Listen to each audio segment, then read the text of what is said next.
The stage edge is a sharp line between light and shadow. Mark stands there, unable to move. The white glare of the spotlights hits his face, blinding and hot. He tries to blink, but the heat remains.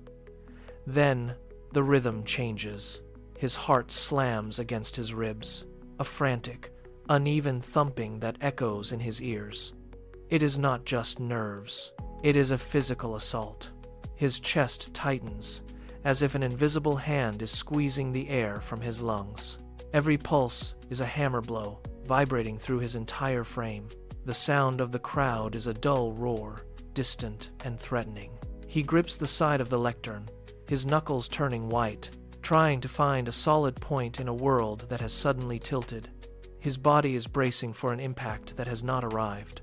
He is trapped in the center of the light, feeling the surge of a biological fire alarm screaming inside his own head. This is not a choice. It is a system override. He is standing still, but his biology is screaming at him to run. Deep within the skull, the amygdala wakes. It is a small, almond-shaped cluster of neurons acting as the brain's primary security guard.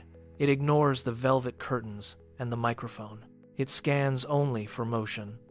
It spots the hundreds of eyes fixed on the stage. It processes the pupils, the unblinking stares, and the stillness of the crowd. The amygdala does not see an audience. It sees predators.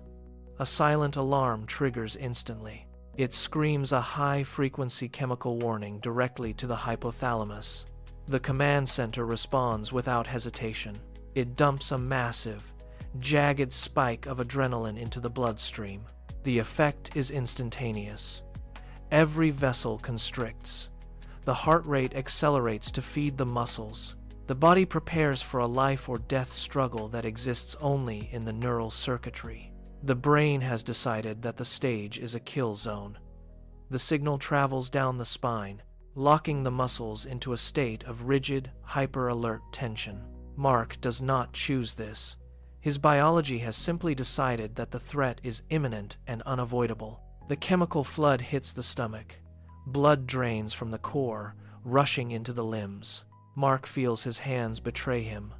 They tremble, a fine, high-frequency vibration that he cannot suppress.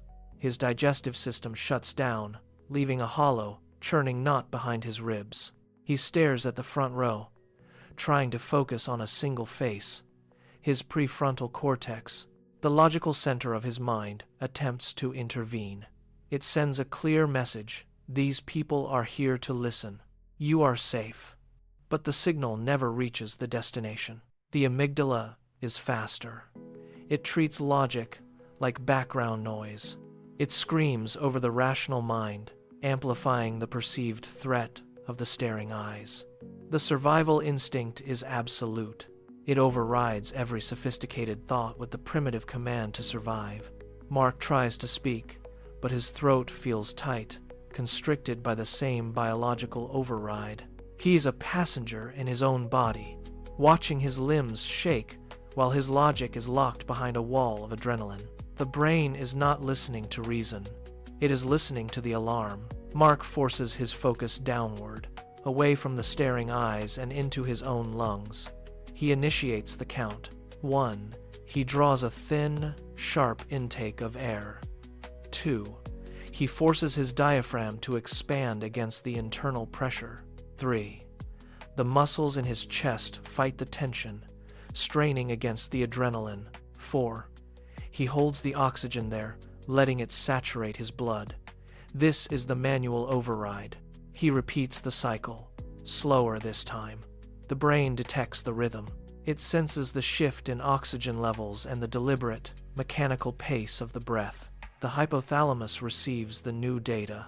The body is not sprinting away from a predator. It is resting. The command center slows its output. The chemical fire hydrant begins to close.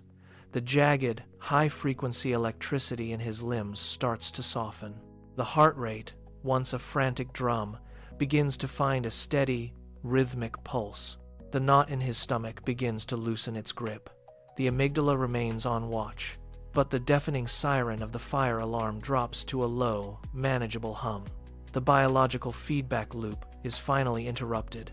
Mark stands in the center of the light, no longer fighting his own blood, but commanding it. The final words leave his lips with steady cadence. No hesitation, no tremor. The audience reaction is just sound, not a predator in the brush. The speech ends, the lights dim, pulling back from the stage. Mark steps down, the floor solid beneath his feet. He walks toward the exit, his pace measured. The high alert state is officially over. The amygdala, once screaming, now settles into a quiet vigil.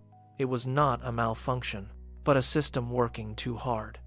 Modern life provides the crowded rooms and the stages, but the brain still hunts for tigers in the shadows. By observing the chemical spike, by breathing through the surge, we bridge the gap between ancient instinct and current reality. We acknowledge the signal, we regulate the breath, and we remind the mind that the danger is not real. The alarm shuts down completely. The heart settles into its natural rhythm. The internal fire is out. Mark walks into the quiet hall, his body returned to its state of balance. The loop is broken, and for now, the primitive guard stands down.